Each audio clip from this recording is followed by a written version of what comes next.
ఏమి రాయలేదు పో బయటికి ఐసే గెట్ అవుట్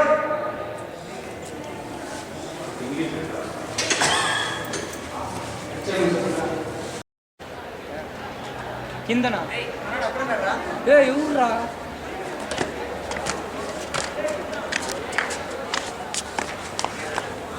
కిరణ్ ఏంట్రా సూరజ్ ఈ మధ్య క్లాస్లో డల్గా ఉన్నావు ఏంటి మ్యాటర్ ఏం జరిగింది? నాకు తెలుసు మరీ దాని గురించేనా? అరే ప్లీజ్ రా, వదిలేరా, మనం ఏం చేయలేం రా. అయినా కరప్షన్ అంటే ఏదో మనం ఒక్కళ్ళమే వెళ్ళి దేశాన్ని మార్చేయాలంటే మన వాళ్ళకి కాదురా. మాట్లాడుతున్నారా? మాకు నీకు తెలుసా, మా ఫ్రెండ్ మొన్న చిన్నప్పటి నుంచి నా ప్రాణ స్నేహితుడు వాడు ఈరోజు లేడు. వాడు ఎందుకంటే వాడు ఎస్ఐ అవ్వాలని వాడు చిన్నప్పటి నుంచి కోరిక రావాడు. 5 లక్షలు లంచం అడిగారు, 10 లక్షలు ఇచ్చారని వేరే వాడికి ఇచ్చేశారు ఆ జాబ్. చనిపోయాడు వాడు, ఆత్మహత్య చేసుకుని. అవసరమా ఇది? ప్రతి విషయం లంచంతో కొనాలని చూస్తే కుదరదురా. ఎప్పుడు ఈ దేశం వ్యవస్థ మారేది? మన చేతుల్లో ఏం లేదా? మనం ఏం చేయలేము అసలు. మీరంతా కూడా సెల్ఫిష్గానే ఆలోచిస్తారా? మీరు మీ జాబ్లో వెళ్ళడం, మీ వాళ్ళ గురించి ఆలోచిస్తారు, కానీ ఇంకేం ఆలోచించారా? మీరు ఎవరిని మార్చారా? మీరు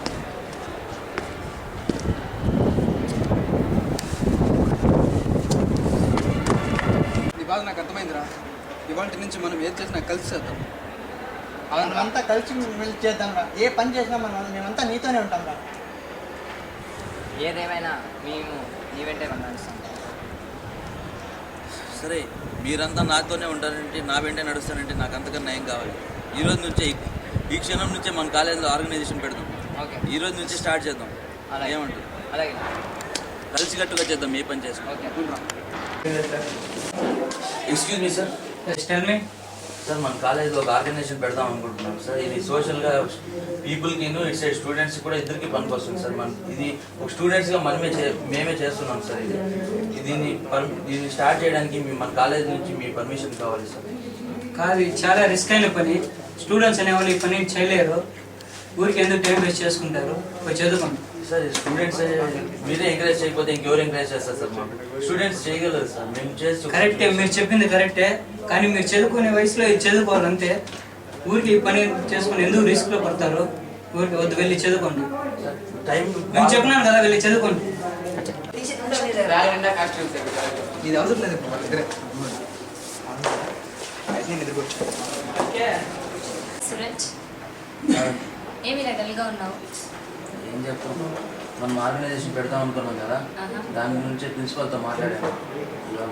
ఆయన నో అని చెప్పాడు. దాంతో ఏం చేయాలో తెలియక ఇలా కూర్చోవలసి వచ్చింది. ఎందుకు నో చెప్పినారు? మనం చేసేది మంచి పనే కదా, ఎందుకు నో చెప్పినారు? మనం చేసేది మంచి పని, కానీ ఆయనకు అర్థం కావాలి కదా మనం బాగా. ఆయన అర్థమయ్యేలా చెప్పినా కూడా ఆయన టైం వేస్ట్, మీ స్టూడెంట్స్ మీరేం చేయగలరు అనేసి తక్కువగా చూస్తున్నాను. ఎందుకు అట్లంతా లేదు, మనం ఒకసారి ఆ ప్రాసెస్ మళ్ళీ రిక్వెస్ట్ చేద్దాము, బాగా క్లియర్గా చెప్తాము, ప్రిన్సిపల్ ఒప్పుకుంటారు కదా. ఆయన ఏమో రూల్స్ అన్నీ మాట్లాడతాం. మనం ఏం తప్పు చేయడం లేదు కదా, సో సొసైటీ గురించే కదా మనం చేస్తున్నాము. సో ఒకసారి మళ్ళీ ఎక్స్ప్లెయిన్ చేద్దాము, దాన్ని రిక్వెస్ట్ చేస్తా అంటే ఒప్పుకుంటారు. మన ఫ్రెండ్స్ అందరూ ఒకసారి పిలుచుకొని మాట్లాడతారు. మన ఫ్రెండ్స్ అందరూ వచ్చి మాట్లాడి ఒప్పుకుంటారు. Excuse me sir. Yes, good morning sir. ఇంతకుముందు సూరజ్ వచ్చి మీతో స్టూడెంట్ ఆర్గనైజేషన్ గురించి మాట్లాడినారు కదా సార్, సో మీరు ఎందుకు ఒప్పుకోలేదు సార్ దాని గురించి? ఇది స్టూడెంట్ లైఫ్లో చేసే పని కాదు. ఒకసారి ఆలోచించండి సార్, ఇది పాసిబుల్ అవుతుంది. ఎందుకంటే స్టూడెంట్ ఆర్గనైజర్ ఇప్పుడు జాబ్ చేసి వెళ్ళిపోవడం కన్నా సొసైటీ కంటే ఏదైనా ఒక యాక్టివిటీ చేస్తారు కదా సార్. సో మీరు ఎంకరేజ్ చేయాలి, ఎందుకు సార్ డిస్కరేజ్ చేస్తున్నారు? లేదు, ఇది స్టూడెంట్ చేసే పని కాదు, మీ వల్ల అవ్వదు. ఇదంతా it's possible sir, you can do. ఎందుకంటే ఇప్పుడు ఈ స్టూడెంట్ ఆర్గనైజేషన్ అనేది మనకే కాకుండా సొసైటీ కూడా తెలిసే విధం కాబట్టి సో మనం చేయగలుగుతాం సార్. దీంతో మీ లైఫ్ స్పాయిల్ అవుతుంది కదా.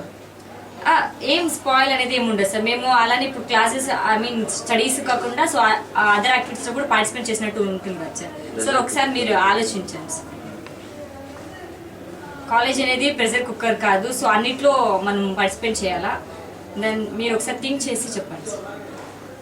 ఓకే, మీరు ఏదైనా ఒక మంచి పని చేస్తానంటే నేను వద్దంటాను. Carry on. Thank you.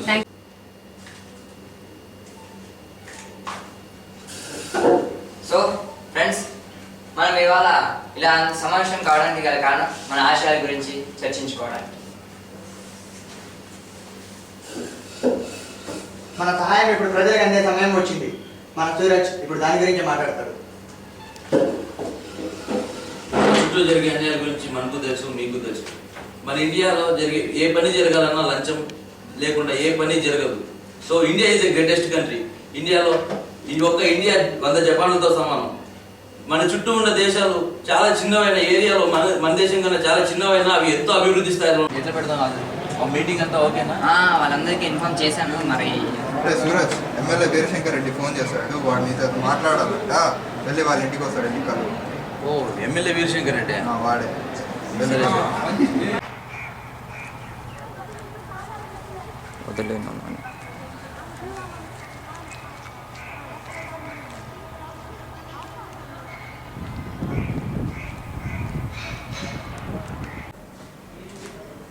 నమస్తే సార్.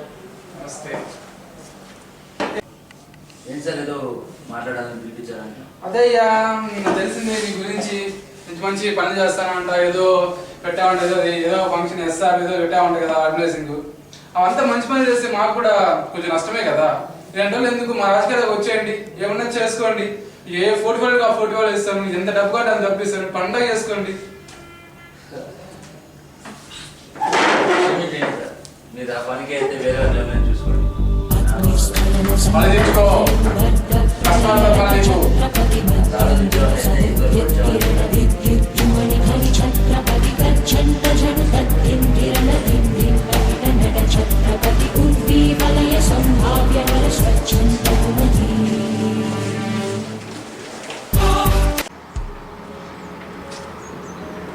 ఏంట్రా వీరశంకర్ రెడ్డి రమ్మన్నాడంట, వెళ్ళావా?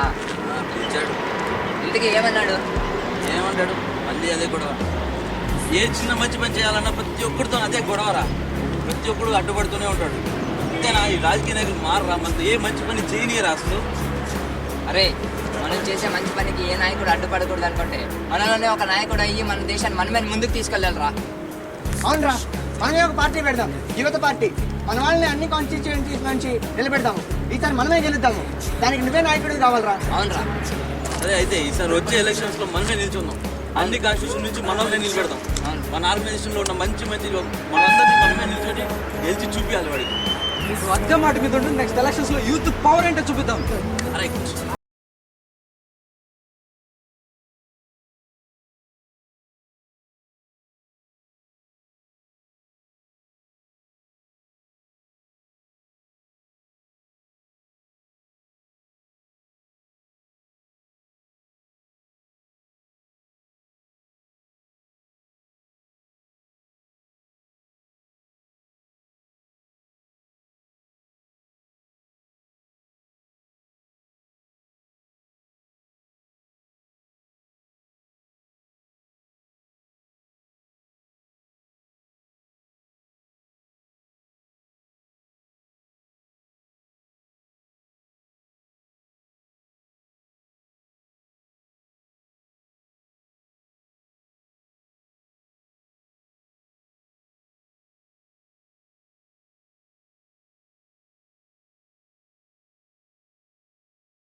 యువత చేతిలో రాజకీయం ఏంటి అని ఆశ్చర్యపోతున్నావా? ఇకపై రాజకీయం ఎంతవరకు ఎలా ఉందో మీకు తెలియదు కాదు. యువత చేతిలో రాజకీయం అంటే ఎలా దేశం ముందుకు నడుస్తుంది అనేది మేము మీకు చూపిస్తాం.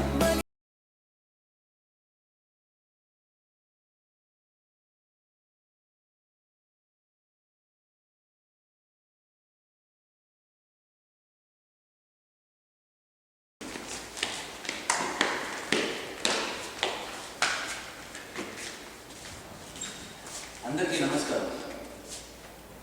మన చుట్టూ జరిగే అన్యాయాల గురించి మీకు తెలుసు. మన దేశంలో ఏ ఒక్క చిన్న పని జరగాలన్నా లంచం లేదే ఏ పని జరగదు. India is a greatest country. ఒక్క ఇండియా 100 జపాన్లతో సమానం.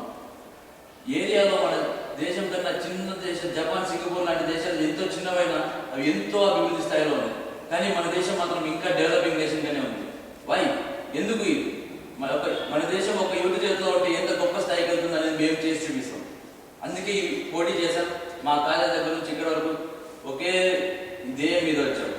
ఇక మీద ఏ లంచం అనే మాట మన దేశంలో, మన రాష్ట్రంలోనే వినిపించకూడదు. 100 కోట్లలో బిల్లు పాస్ చేస్తే చివరికి పేదవాడికి వెళ్ళేసరికి అది రూపాయలుగా మారుతుంది. ఈ వ్యవస్థ మారదా? మేము మార్చి చూపిస్తాం. ఈ వ్యవస్థ మారాలి. అదే మా లక్ష్యం, ఇదే మా ఎజెండా. జై హింద్. నమస్కారం, చెప్పండి.